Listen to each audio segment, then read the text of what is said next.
Hola, mi nombre es Marta y te doy la bienvenida a mi Story Channel. Hace días publiqué un video en el cual expuse las investigaciones del doctor Sanz Segarra respecto a lo que él denomina como pruebas absolutas sobre la reencarnación. Estuve examinando algunos aspectos y ustedes conmigo y obviamente no se llega a ninguna conclusión porque todavía faltan investigaciones que puedan confirmar la existencia o la no existencia de vidas pasadas, de la reencarnación. Esto implicaría tener un alma o tener una conciencia o como él la llama, una supraconciencia. Hay muchas teorías dentro de esta creencia de la reencarnación y el doctor Segarra, desde el ámbito de la medicina, está argumentando de que hay pruebas efectivas y concretas de que sí existe una reencarnación o una vida que continúa después de morir físicamente. De modo que es interesante examinar sus teorías y tenerlas en cuenta. También esperar sobre todo los nuevos hallazgos que en futuro se realizarán al respecto. Pero algunos de ustedes me pidieron hablar acerca de un caso muy especial que marcó muchísimo en ese aspecto, el de Dorothy Eady. Ella nació en Londres en 1904. Y antes de darles esta historia, quiero comentarles que pues ya muchas personas la han narrado con cada uno en su estilo, pero me doy cuenta que son muy anecdóticos. Yo aquí quiero concentrarme en datos muy precisos. Por eso escribí todo lo que les voy a decir, porque no quiero hacerlo como una narración espontánea donde yo pueda de pronto, por la inspiración narrativa, introducir aspectos también emocionales, porque yo me doy cuenta que hay personas que lo narran cada uno con ciertos aspectos que en realidad no están ni siquiera dentro de todo ese dossier de la historia de Dorothy. De modo que, para empezar, ella fue hija única de Reuben y Caroline Eady, una familia londinense de clase media, sin tradición religiosa. Todos estos datos son importantes. No tenían una tradición religiosa, no era una familia ni artística ni intelectual o que estuviera relacionada con el antiguo Egipto. Importantísimo esto. Ingleses al 100%, vivían en Blackheath, un barrio residencial de Londres. Su padre trabajaba como inspector de electricidad y la madre era ama de casa. No tenían libros de arqueología ni de historia antigua. Importante este aspecto. En su entorno no se hablaba de Egipto, ni había templos, ni imágenes, ni estudios sobre el tema. No había este interés en esta pareja. Los periódicos de aquella época tampoco estaban publicando asuntos sobre Egipto de forma constante. Esto fue lo que yo averigüé como contexto histórico de ese momento. Publicaciones respecto a Egipto comenzarían a tener más fuerza con el hallazgo de Tutankamón en 1900, a partir de 1922. A los 3 años, la niña Dorothy sufrió una grave caída por las escaleras de su casa. Los médicos la dieron por muerta, pero poco después despertó. Aquí estoy resumiendo, porque pues igual todo eso siempre está muy narrado.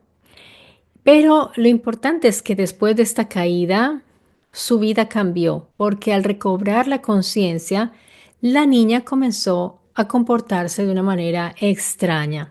¿Qué sucedía? Pedía que la llevaran a su casa.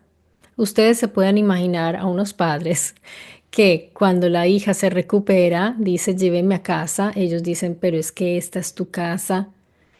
Así que estaban muy preocupados. ¿Y qué respondía la niña? Decía, no, no, no es esta mi casa.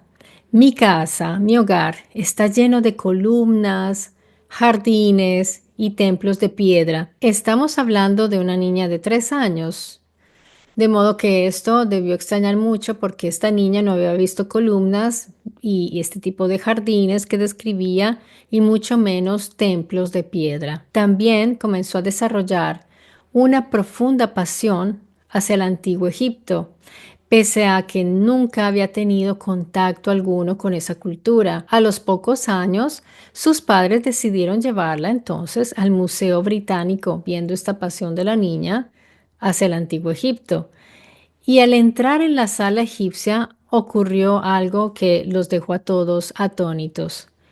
La niña corrió hacia una vitrina que tenía esculturas y al ver una fotografía del templo, porque allí en los museos también hay fotografías de los lugares arqueológicos, en este caso hablamos del templo de Seti primero en Abidos. Exclamó emocionada, dijo, ese sí es mi hogar, ahí es donde yo vivía. Ustedes se pueden imaginar cómo quedaron los padres y las personas que estaban en el lugar. Ella empezó a asegurar que conocía cada detalle de ese lugar y comenzó a inclinarse delante de las estatuas del museo. La niña estaba realmente emocionada, como si realmente estuviera reconociendo un lugar entrañable para ella, que añoraba ver hacía mucho tiempo. Hablamos de una niña de 3 años nuevamente. Y ella corría hacia las estatuas y se inclinaba como saludándolas, les besaba los pies. Tanto fue incómodo pues para los asistentes de ese momento que los guardias tuvieron que decirle a los padres que por favor apartaran a la niña, porque pues ustedes saben lo cuidadosos que son en los museos, pero dejó perplejos a todos. Esa actitud, comenzando por los mismos padres, estaban realmente sorprendidos. De manera que desde allí su obsesión por el antiguo Egipto se volvió ya total. Se vuelve esto una obsesión muy fuerte en ella, así que Dorothy comienza a obtener conocimientos acerca de los jeroglíficos por cuenta propia.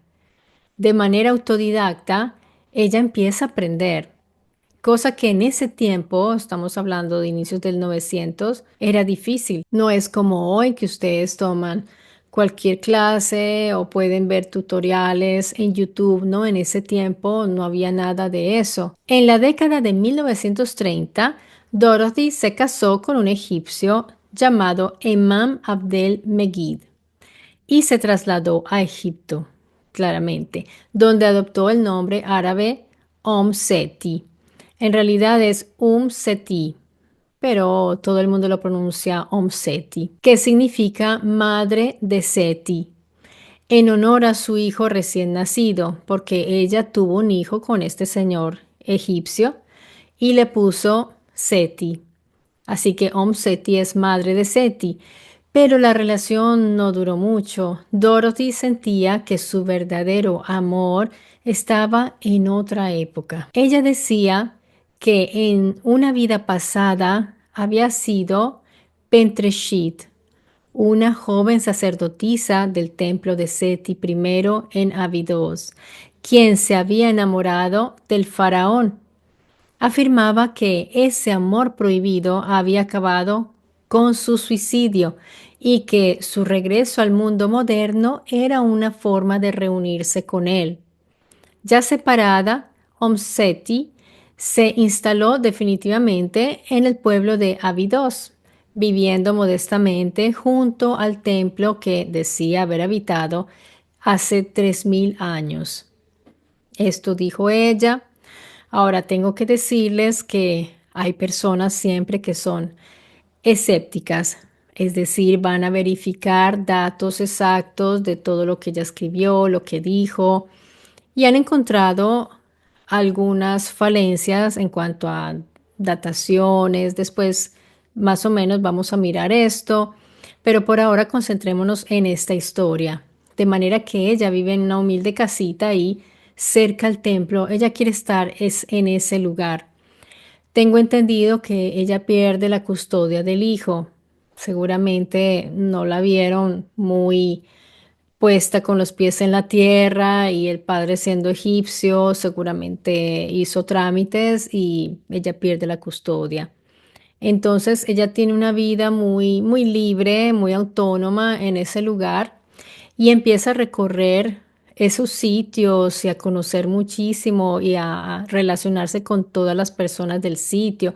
Ella se siente en su casa y su conocimiento de los ritos antiguos y el dominio del idioma egipcio clásico empezaron a asombrar a los arqueólogos porque ella, recordemos que de modo autodidacta empezó a aprender. Y en una ocasión, el director del Departamento de Antigüedades Egipcias, el doctor Selim Hassan, la puso a prueba. Ella, por ejemplo, logró identificar con precisión lugares que estaban ocultos dentro del templo. Esto es lo que se argumenta en todos los libros que han escrito. Dice que ella logró identificar con precisión lugares ocultos dentro del templo que aún no se habían excavado y describió pasajes que luego resultaron ser exactos. También mostró comportamientos rituales peculiares, por ejemplo, se inclinaba ante las piedras del templo al amanecer, ella ofrendaba flores y leche a los dioses egipcios, escribía en jeroglíficos cartas dirigidas a Seti I, lo llamaba mi amado faraón, y a pesar de sus creencias, Seti no fue vista como una charlatana. Ella, a pesar de todos estos comportamientos, la gente la respetaba y la apreciaba porque era una mujer con gran conocimiento real de lo que es la cultura egipcia.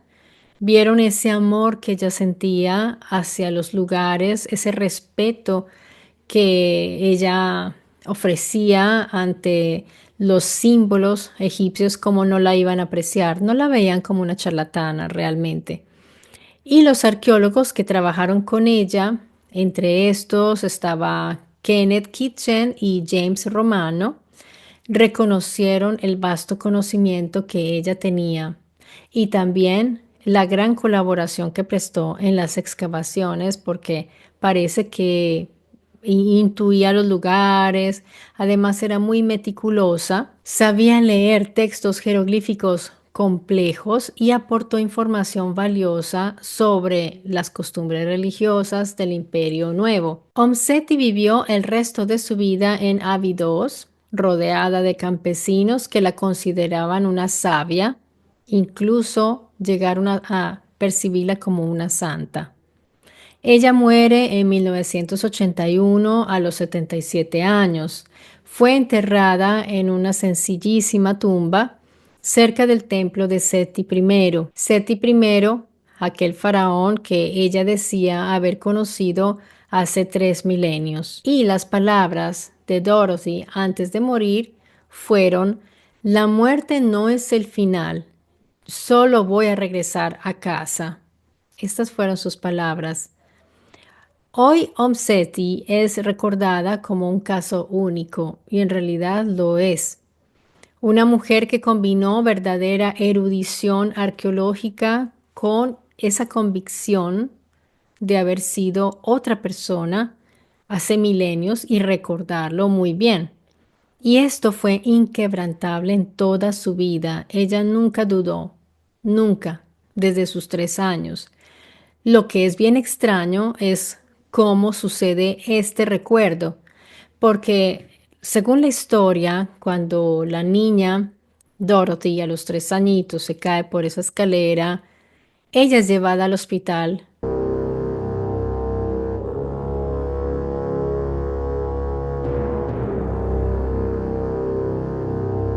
No tenemos documentación médica que pueda certificar que había una muerte cerebral, porque en esa época no era posible hacerlo. De manera que ellos simplemente decían, está muerta.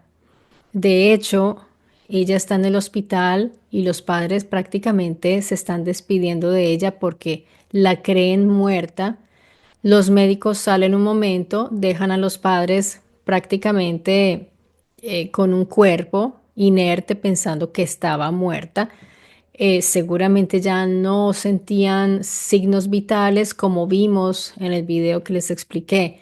Cuando hay esa muerte clínica, pues si imagínense si los mismos aparatos tienen dificultad a registrar signos vitales, ustedes imagínense estas personas que contaban con instrumentos rudimentarios, cómo lo iban a hacer, de manera que la daban por muerta.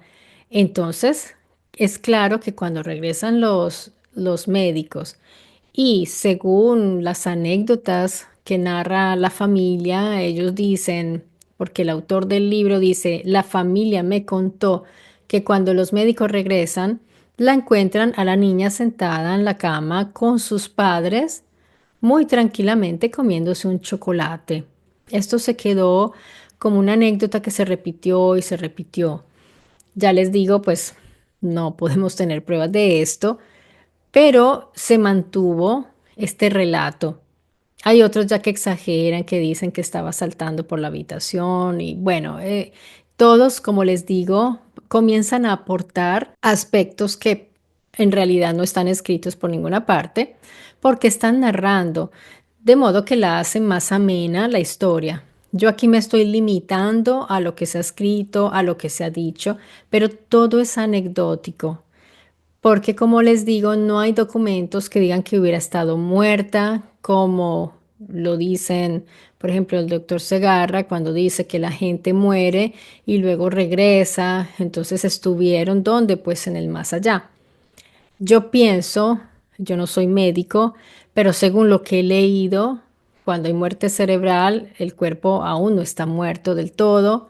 Cuando hay todavía energía en las células y todavía hay energía en el cerebro, esa energía no es detectada, esa electricidad no es detectada por ciertos aparatos, pero está. Por eso los traen nuevamente a la vida, entre comillas, porque no están muertos. Están en ese proceso de muerte, están en la antesala de la muerte.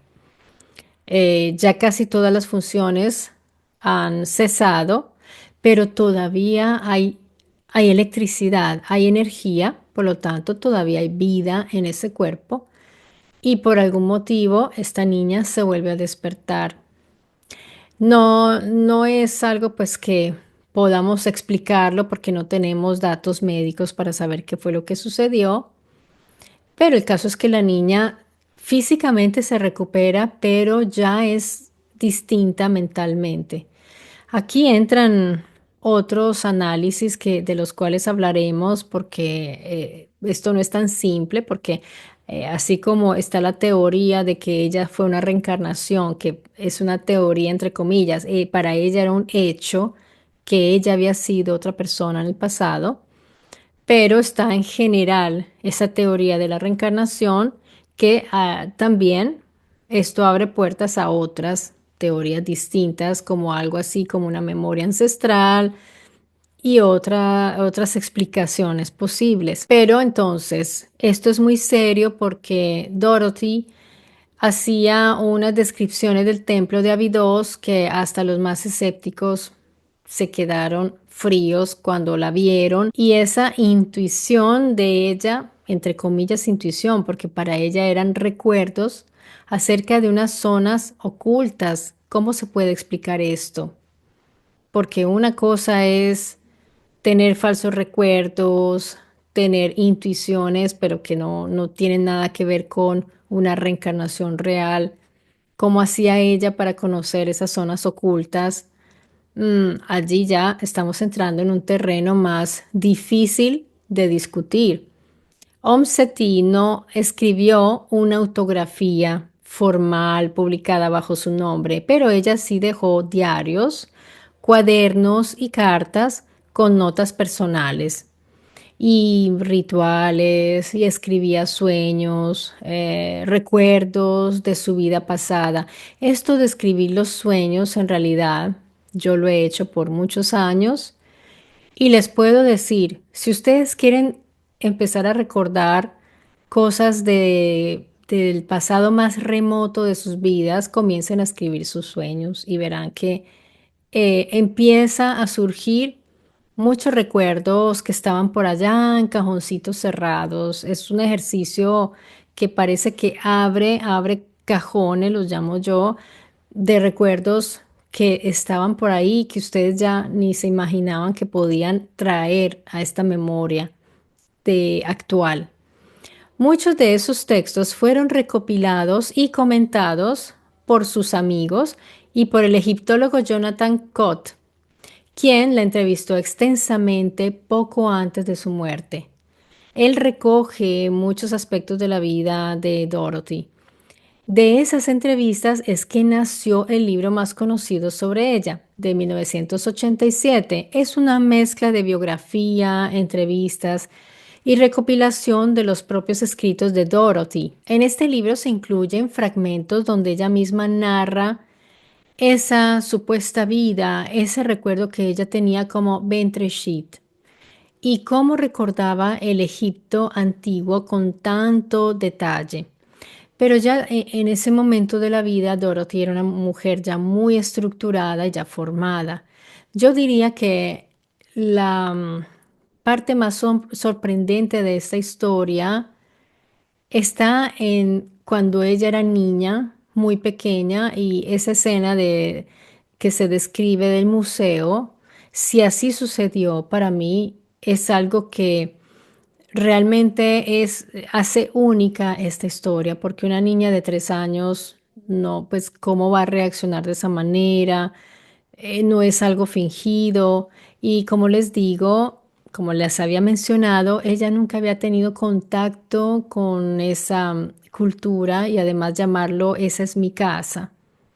Yo diría que ahí está ya, eso es una muestra de que ahí hay algo de que ya hay algo importante y serio, que ya después ella cultiva ese amor hacia el Egipto y bueno, y esa facilidad, pero eso no son pruebas, la facilidad de aprendizaje de la lengua. Digamos que todo eso son indicios que se van añadiendo, pero para mí la parte más importante es en su niñez, cuando era pequeñita y hablaba de su casa. Esa es la parte más fuerte y más difícil de comprender y de explicar. Lo otro ya se puede explicar, porque hay la posibilidad de que nos sintamos muy identificados también con algunos lugares y personajes, y eso lo vemos bastante. Y con esto no quiero banalizar la experiencia de esta persona para nada, simplemente quiero mantener el equilibrio y no lanzarme a decir, sí, estos son pruebas. Durante la vida de Dorothy, varios arqueólogos, periodistas y académicos estudiaron el caso y luego hablaron de este desde perspectivas muy distintas, claramente. Por ejemplo, el doctor Selim Hassan, director del Departamento de Antigüedades Egipcias de la Universidad de El Cairo. Él fue el primero en ponerla a prueba. Le pidió identificar partes del templo, como les pude narrar anteriormente, y pues, aunque no se pronunció él públicamente sobre la reencarnación, él dejó constancia de que su conocimiento era sorprendentemente exacto y superior al de muchos arqueólogos formados. Por otro lado, Kenneth Kitchen, egiptólogo británico de la Universidad de Liverpool, bastante escéptico y racionalista, él reconoce que Seti tenía una memoria y comprensión del Egipto antiguo excepcionales. Nuevamente, para ellos tampoco esto era una prueba, pero sí aceptaban que era excepcional y era un caso muy particular. Hay que decir que Seti, cuando llega a ese lugar, ella empieza a recorrer todos los lugares y a identificarse mucho con las personas del sitio y a estudiar, seguramente a leer muchísimo y a documentarse muchísimo y se compenetró con ese lugar de una manera impresionante. Dijo que aunque no creía en la reencarnación, el doctor Kitchen dice que el dominio de Dorothy de los rituales, de los jeroglíficos y detalles arqueológicos era tan profundo que la convertía en una autoridad autodidacta legítima, pero nunca está diciendo que ella definitivamente había reencarnado, esto no lo van a decir ellos. Jonah West y Adrian Hilbert, autores de obras sobre Egipto místico y simbología, ellos sí la citan como un ejemplo de memoria ancestral real y la relacionan con ideas de gnosis egipcia o sabiduría de las vidas pasadas. Para ellos, Om-Seti sería un caso de acceso subconsciente a memorias colectivas. Y aquí entramos a hablar de las memorias colectivas, de como si nuestra memoria se conectara con estas memorias colectivas, muy junguiano, muy de Jung. Bárbara Lesko, egiptóloga de la Universidad de Brown, coautora del Lexicon of Egyptian Deities, trabajó con ella y afirmó, si no hubiera dicho ser la reencarnación de una sacerdotisa, ella habría sido reconocida entre las grandes mujeres de la egiptología. Su aprendizaje fue completamente autodidacta. Pues me parece injusto que no lo hayan hecho si es simplemente porque ella decía que era una reencarnación. Eso no la descalifica. Es más, yo, por ejemplo, después de conocer a profundidad esta historia, porque ya la había visto, pero yo nunca me acerco a ver estas historias de modo fortuito, así porque lo vi en un video. No, lo hago cuando ya digo, bueno, vamos a estudiar este caso de esta manera. Me gusta hacerlo muy conscientemente y al hacerlo me dio mucho pesar no haberla incluido porque en mi libro yo reservé unas páginas para autores, investigadores, científicos, autodidactas, oficiales, no oficiales, que considero que han sido valorados muy poco o desvalorados absolutamente, que han sido rezagados al olvido, que no han tenido el reconocimiento que se merecen y no la incluía a ella porque en ese momento no tenía todo este conocimiento acerca de ella, como les digo, de una manera superficial sí, porque esto es muy famoso. Así que uno ve que hablan de esto como el misterio y pero no lo había visto de una manera tan profunda y me doy cuenta de que esta mujer es excepcional y el gran valor y el legado que ella deja tan importante haciendo a un lado que ella sintiera que había vivido antes como una diosa, aunque eso realmente añade un ingrediente fascinante en ella. Es indudable que es fascinante que ella se haya sentido que había sido una sacerdotisa y que se había enamorado de Seti primero y toda esa historia me parece fascinante realmente. Ella lo sentía, ella lo sentía real y lo sintió hasta el último día de su vida. De modo que esto nos tiene que hacer pensar bastante y reflexionar. Aparte de esa gran capacidad y ese amor, esa pasión por el antiguo Egipto. Pero ella no fue la única porque hubo otra, y ya les mencionaré de esa otra persona que también decía haber vivido en Egipto en un tiempo, ser una reencarnación. Pero el caso de Dorothy me parece único por lo que les dije que desde niña, muy pequeña, ya tenía recuerdos de una vida pasada.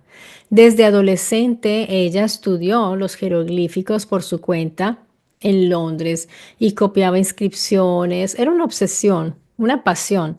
Luego tomó contacto con miembros de la Egypt Exploration Society, quienes quedaron impresionados por su habilidad para traducir sin información universitaria. Y recuerden bien esto, porque desafortunadamente los autodidactas, y me incluyo, nos ven como personas que no merecemos ser escuchadas solo por ser autodidactas en nuestras formaciones. Y resulta que el autodidacta se esfuerza mucho más porque tiene que buscar por sus propios medios y no significa que no pueda llegar al mismo nivel de una persona con formación universitaria. Y de hecho, ella superaba a las personas con formación y ella fue un referente clarísimo para los estudiosos, investigadores que llegaban a Egipto. De hecho, hasta quienes se supone que eran sus maestros Después la tomaban a ella como referencia porque realmente tenía mucho conocimiento. Más tarde en Egipto trabajó con arqueólogos y sacerdotes coptos, perfeccionando el idioma y comprendiendo sus variantes litúrgicas. Su dominio del egipcio clásico medio e incluso hierático era tan bueno que fue contratada como draftswoman en Translator en el Departamento de Antigüedades de Egipto. Fue una de las pocas mujeres occidentales de su tiempo en lograr esto sin ningún título académico formal. Es un logro enorme. Seti fue un fenómeno único, una mujer sin formación universitaria que se ganó el respeto de arqueólogos solo por su saber real. Una mística también, podemos llamarla, mística convencida de haber vivido hace 3000 años, un puente entre el Egipto científico y el Egipto espiritual.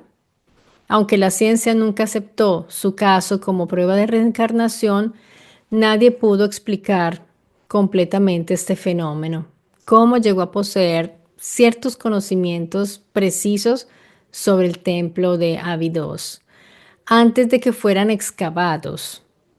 El caso de Om Seti es tan excepcional que casi no tiene un equivalente exacto porque yo pienso, ¿cuál podría ser el equivalente a ella? Pues tenemos otras personas que también son casos muy especiales, como por ejemplo Shanti Devi en la India entre 1926 y el 87 no fue tan espectacular, pero de todas maneras ella también desde niña desea recordar su vida anterior como Luji Devi, que había sido la esposa de un comerciante, pero ella estaba en India y en la India, en ese contexto, están acostumbrados, dentro de sus costumbres está la reencarnación.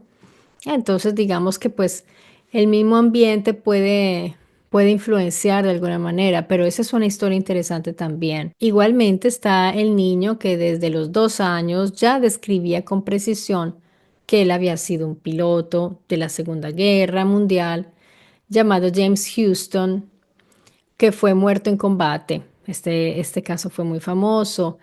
Y él recordaba nombres de portaaviones, tipos de aviones, pero ya hablamos de un tiempo donde hay, pues, de pronto la televisión, de pronto, no sé.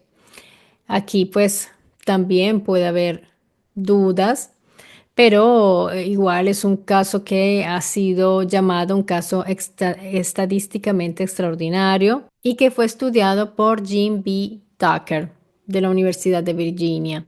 También está el caso de Jenny Cockell del Reino Unido, quien nació en el 1953 y aseguraba ser la reencarnación de una mujer irlandesa llamada Mary Sutton, muerta en el 1930. Viajó a Irlanda, ella localizó la casa, el pueblo y a los hijos de Mary, quienes confirmaron detalles íntimos que solo la madre podía conocer. Esto es un caso también excepcional. Existen otros casos los cuales no siempre se presentan como reencarnación, que podría tratarse, según los que estudian este tipo de casos, de esa memoria heredada o ese acceso inconsciente a lo que les dije, a una memoria o un inconsciente colectivo, como lo decía Carl Jung. Así que pues ahí está. No hay que centrarse en una sola posibilidad, si hay otras, y habría que ver cuál tiene mayores posibilidades de ser. También está esta mujer que bajo hipnosis y pues allí también hay cosas que son polémicas sobre la hipnosis, que recordó una vida anterior en Irlanda del siglo XIX. El caso fue estudiado y publicado por Morey Bernstein en The Search of Breathing Murphy. Aunque algunos datos coincidían con lugares reales, más tarde se descubrió que varias memorias provenían de su entorno infantil. Entonces, aquí pues pudo haber incidido todo esto que ella escuchaba, porque cuando nosotros somos niños y escuchamos hablar de algo, nos puede entrar también y depositarse en una memoria que después va a surgir si tenemos un golpe o algo así, por ejemplo. Recordemos también ese caso de las Pollock Twins, o sea, las mellizas, estas niñas que nacieron un año después que sus hermanas mayores que habían muerto en un accidente y las niñas mostraron recuerdos y comportamientos idénticos a las niñas que habían fallecido, reconociendo lugares y objetos sin haberlos visto nunca. ¿De qué podría tratarse esto, por ejemplo? ¿Es una reencarnación o se trata de otro tipo de fenómeno? Pero esto son fenómenos muy extraños. Ahora me gustaría recalcar que en el caso de Om Seti nunca hubo hipnosis, es decir, nunca hubo una memoria inducida, por ejemplo. Su conocimiento fue comprobado en el campo por egiptólogos profesionales. Aportó mucho, además. O sea, ella dejó un legado de conocimiento arqueológico. No solamente se quedó en anécdota. Ella vivió coherentemente con esa creencia que tuvo porque se quedó ahí en su casita en Egipto y esto dice mucho también, porque uno puede decir, yo fui una faraona o yo fui una sacerdotisa, pero vivo en Inglaterra cómodamente en mi casa. En ese tiempo yo era así, pero ahora vivo en un bellísimo apartamento moderno. No, ella realmente tenía esto muy arraigado dentro de sí. Vivió coherentemente con yo no la llamaría creencia, con ese recuerdo, porque para ella era un recuerdo. Fue aceptada por todos los arqueólogos egipcios y además es muy recordada con respeto en Abidos, donde todavía la veneran, porque para ellos fue una persona realmente especial. Ella defendió ese lugar y dio su vida allí. Ahora veamos qué dice la literatura científica acerca del caso de Dorothy. Y en el caso de Ian Stevenson, psiquiatra de la Universidad de Virginia, clasificó a Omseti como un caso culturalmente coherente, así lo llamó, y la citó como ejemplo de memoria arqueológica verificada. Interesante. Memoria arqueológica verificada, pero memoria quiere decir que tú estás recordando. Es decir, que tú viviste eso, lo vivenciaste, ese lugar lo conociste antes, ¿no? O si no, pero ahí queda. Jim B. Tucker, él, por ejemplo, menciona a Omseti como uno de los casos más sólidos en adultos. ¿Por qué sólidos? Porque realmente es muy difícil de discutir para un escéptico. Por ejemplo, entre los miles de relatos de reencarnación, ninguno combina tanto rigor, conocimiento técnico y coherencia de vida con su vida pasada, como el de Dorothy. Podría decirse que es el único caso en el mundo donde una reencarnada trabajó profesionalmente como experta en su propia civilización anterior. Bueno, sí, es un caso único también en ese sentido. La familia de Dorothy era modesta, de clase media, trabajadora, sin intereses académicos y mucho menos con Egipto. En su casa no había libros de egiptología ni vínculos con museos o universidades. De hecho, el padre dicen que no la animaba en esa obsesión con Egipto, al contrario, él estaba muy preocupado por esos comportamientos extraños después de la caída. Entonces no era esa época como ahora que muchos padres influencers quieren que sus hijos se vuelvan influencers y que digan cosas y hagan cosas. En esa época eso no existía.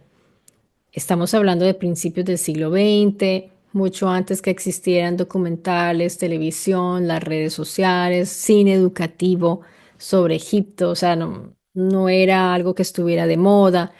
Las únicas fuentes disponibles en ese tiempo eran los libros e ilustraciones en revistas, casi todas destinadas a los especialistas. Entonces ella comenzó a hablar de Egipto antes de aprender a leer.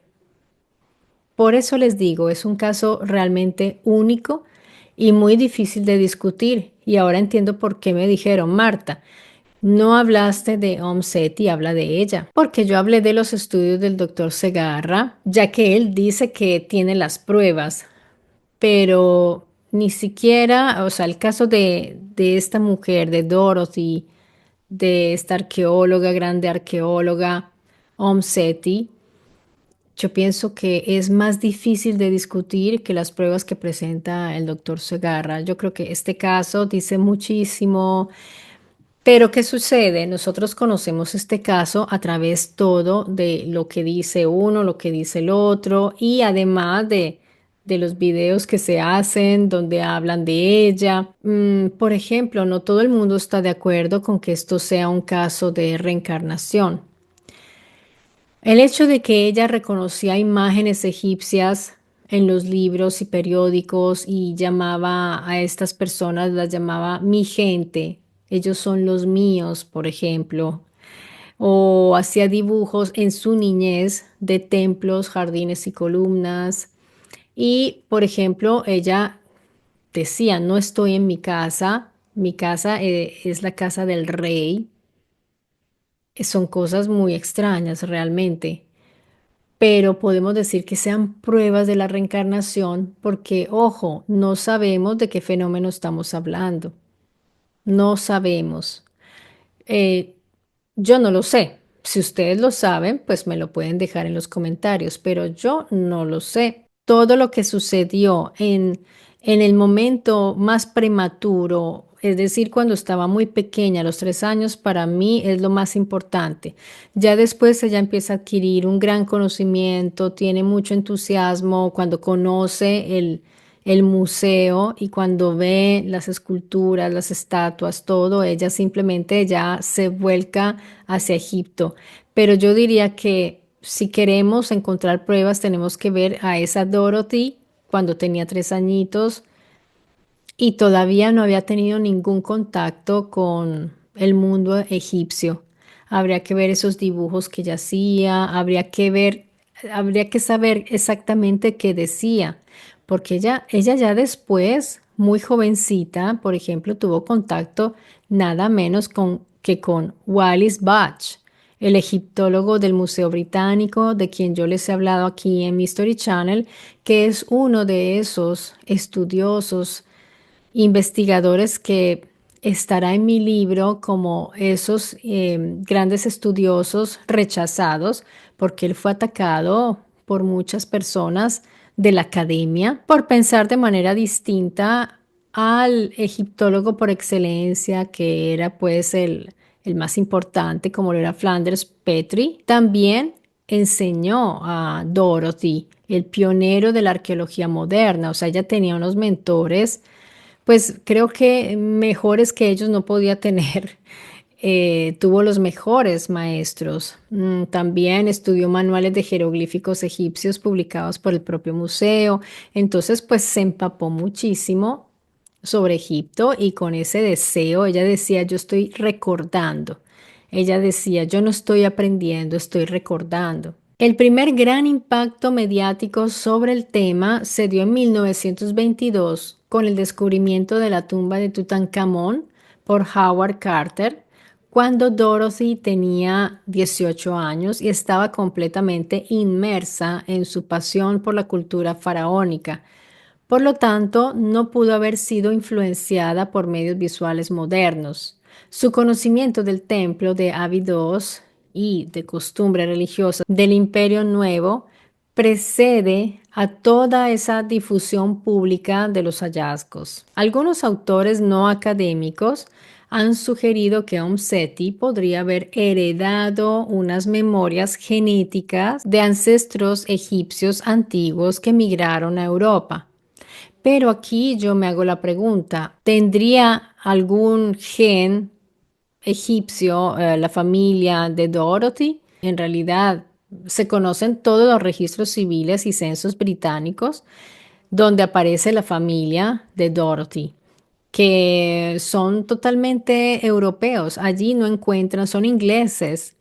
Eran ingleses los padres de ella y varias generaciones, todos con raíces locales. Entonces, Pues tendrían que hacer realmente un árbol genealógico más extenso para ver si hay ancestros, para ver si estas personas pueden tener razón, pero pues esa teoría es un poco débil.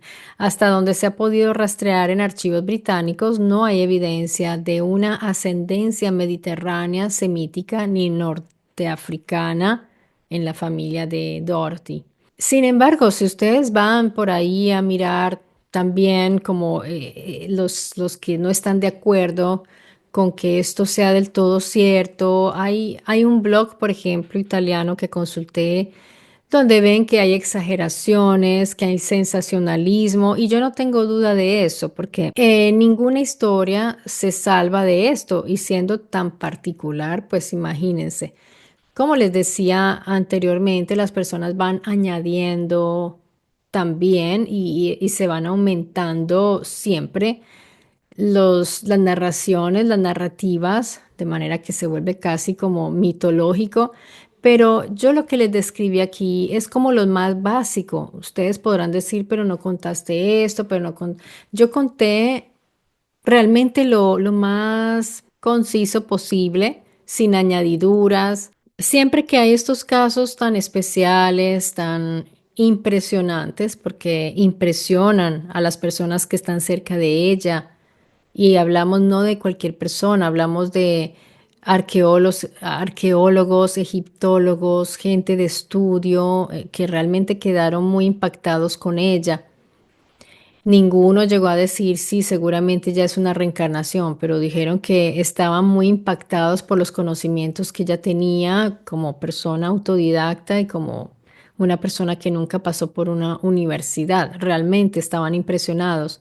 Cuando estos personajes surgen, siempre hay gente que pues el escepticismo, ojo, es algo positivo, porque quiere decir que nosotros tomamos, recogemos los datos y vamos a verificar.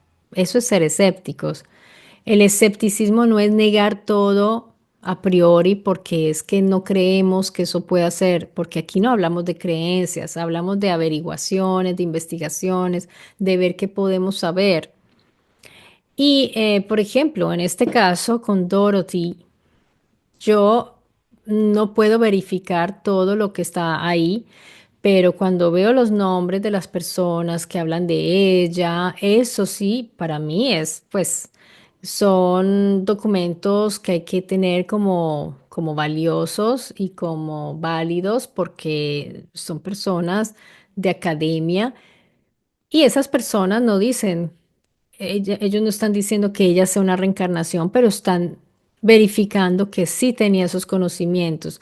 Ahora hay exageraciones, pero eso no es culpa de Dorothy. Las exageraciones las hacen otros cuando dicen que ella sabía todo sobre el templo.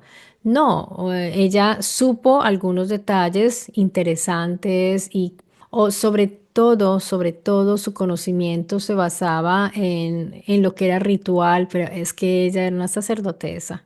Esa era su especialidad. Por eso no se puede esperar que ella supiera mucho sobre arquitectura o aspectos que pues que ella como la sacerdotesa que se supone que fue tuviera conocimiento.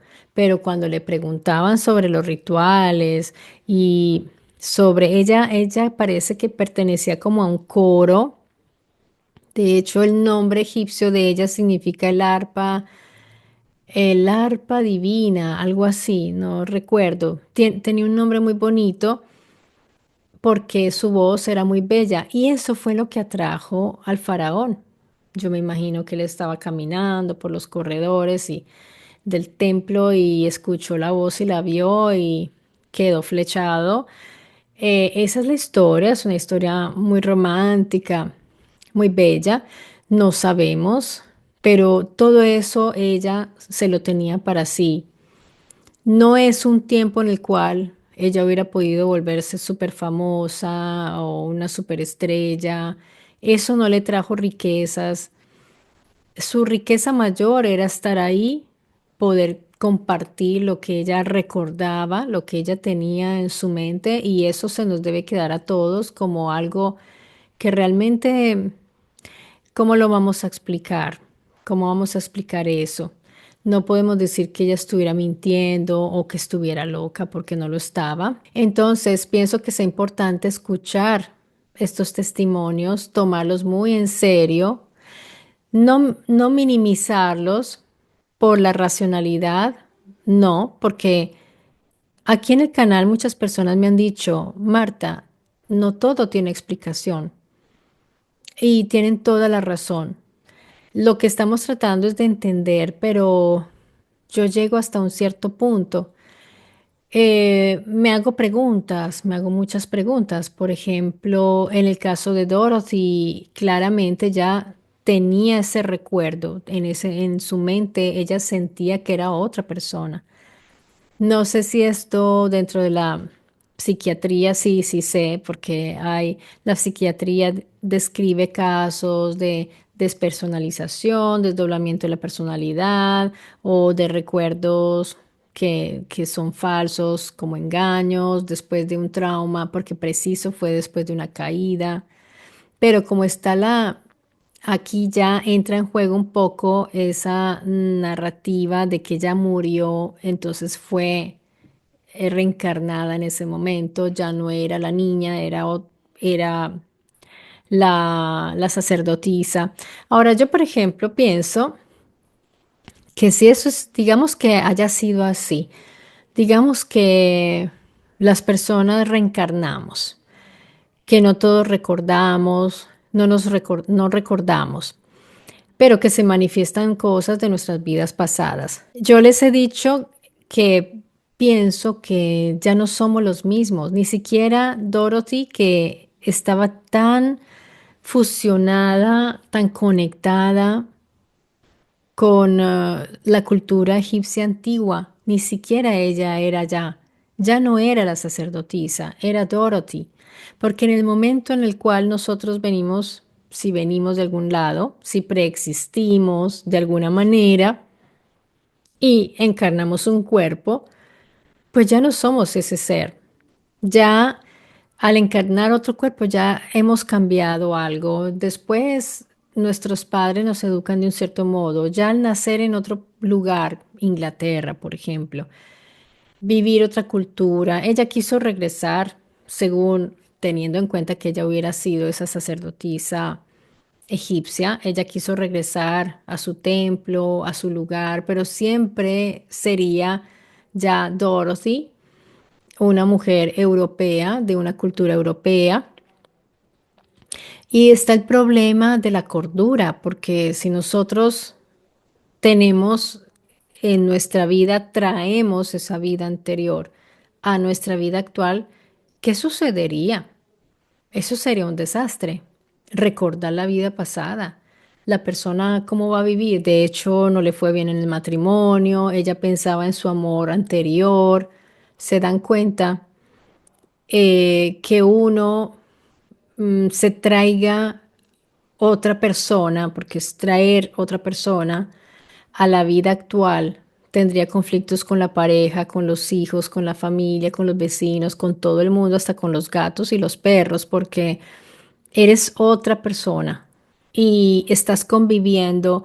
Puede ser un problema fuerte. Si eso es real, o digamos, no sé qué fenómeno es, no sé si es reencarnación, memoria ancestral, memoria genética, no tengo ni idea.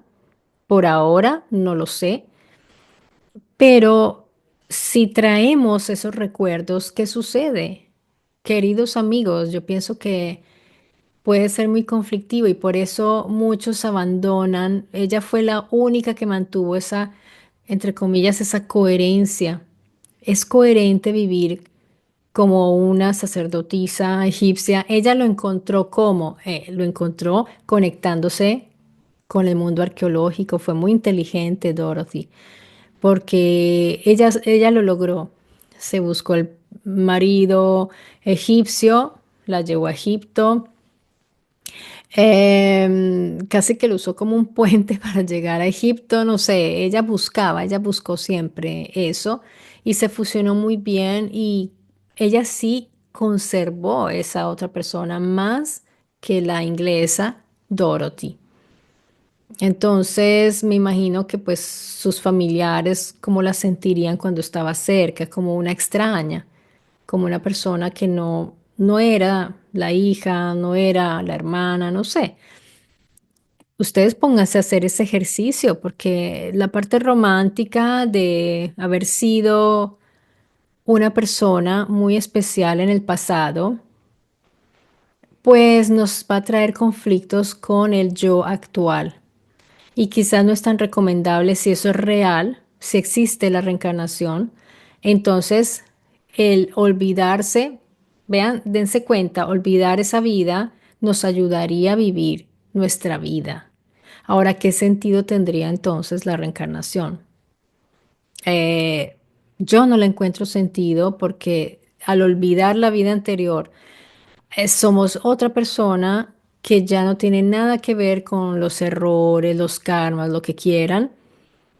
Eso yo no le veo sentido. De pronto ustedes no están de acuerdo conmigo, pero yo no le veo sentido a la reencarnación. Claro, eso no significa que no exista porque no, a mí no me parece que no tenga sentido.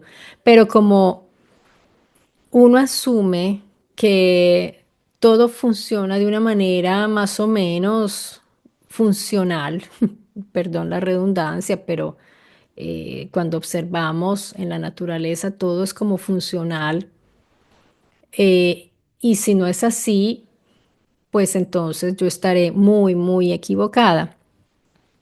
El caso es que sería maravilloso poderlo saber, sería muy bueno, siempre queremos saber. Reencarnamos, nos reencarnamos, cuando morimos pasamos a otro tipo de existencia. Pero si es así, yo creo que se pierden las memorias. Y si digamos que falla el sistema y la persona recuerda, pues el caso de Dorothy, pues nosotros vemos los resultados y decimos que salió muy bien, pero no sabemos.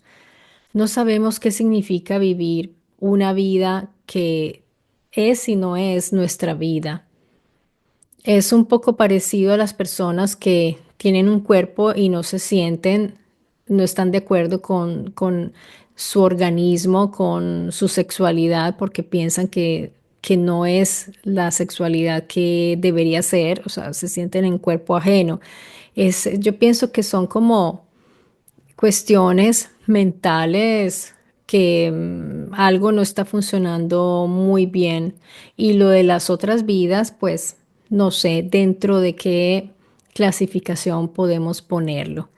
Pero el caso de Dorothy es único y es el más fuerte de todos y ahí sí a mí me lleva a preguntarme qué fenómeno es ese. ¿Es realmente reencarnación o es otro fenómeno? Pero ahí hay algo.